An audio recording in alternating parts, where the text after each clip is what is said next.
Nykyään kaikki on onneksi paljon paremmin. Olen Tiina Karinen. Tällä hetkellä työskentelen reklamaatioiden parissa asiakaspalvelukeskuksessa. Minut on valittu myös työsuojeluvaltuutetuksi. Olen mukana myös vapaa-ajan toimikunnassa. Työurani varrella olen ollut keräilijänä, hisseillä, matala- ja korkeakeräilyssä, varastonvalvonnassa sekä apuna palautuksissa ja lähettämössä. Mahdollisuuksia on siis monenlaisia. Onnisella käy pyörähtämässä päivittäin noin 70 rekkaa.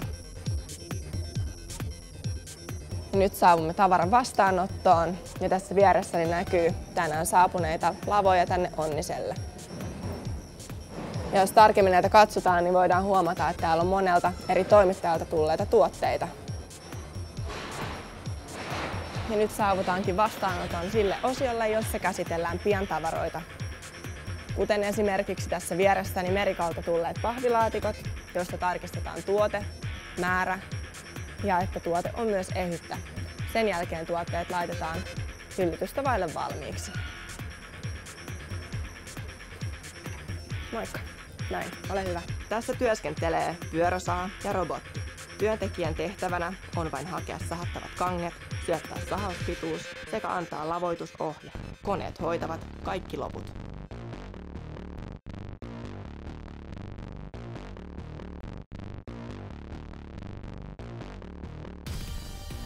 Tässä on 6-9 metriä pitkille kangille tarkoitettu tavara-automaatti, joka tuo kasetit keräyspisteeseen ja palauttaa takaisin, kun keräys on suoritettu.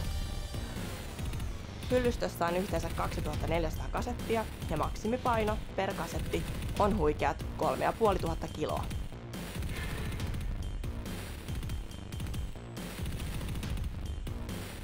Lavahallin puolella työskennellään matalakeräjillä, jotka nousevat 1 metrin korkeuteen. Painoa näillä pikkutrukeilla on henkilöauton verran.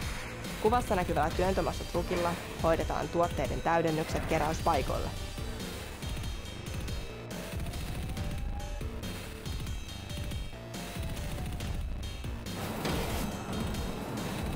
Ja tästä kelmutuspisteeltä siirrymme pisteelle, jossa minun urani alkoi.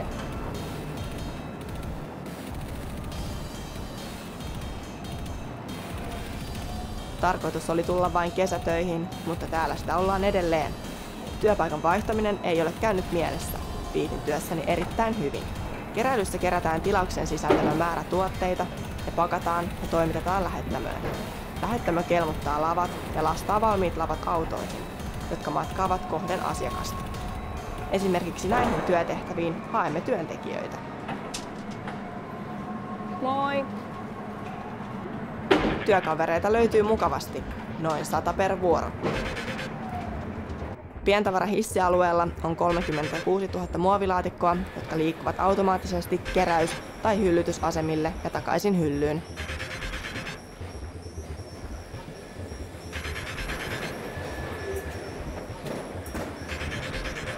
Monessa paikkaa tämä tehdään vielä käsin. Tässä inventointiasemalta pystymme kutsumaan minkä tahansa keräyslaatikon tuotteineen tarkistettavaksi. Täältä näyttää meno tuotteen näkökulmasta.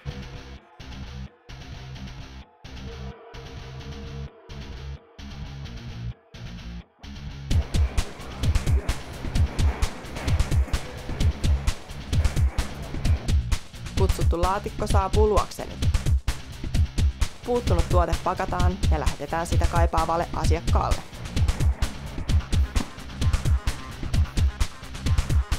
Nyt saavutaan Van der Randeen, joka tunnetaan paremmin nimellä DDL. Hissi tuo automaattisesti keräjälle laatikon, jossa tuotteet ovat. Näyttää kerättävän määrän päätteen näytöllä sekä pakkauslaatikon yläpuolella olevalla ruudulla. Järjestelmä näyttää myös valolla, mistä laatikosta tuote tulisi kerätä.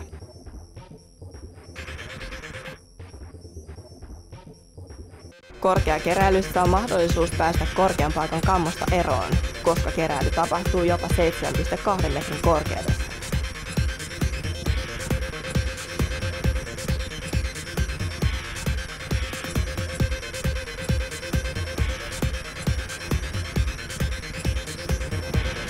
Tuu säkin tänne töihin.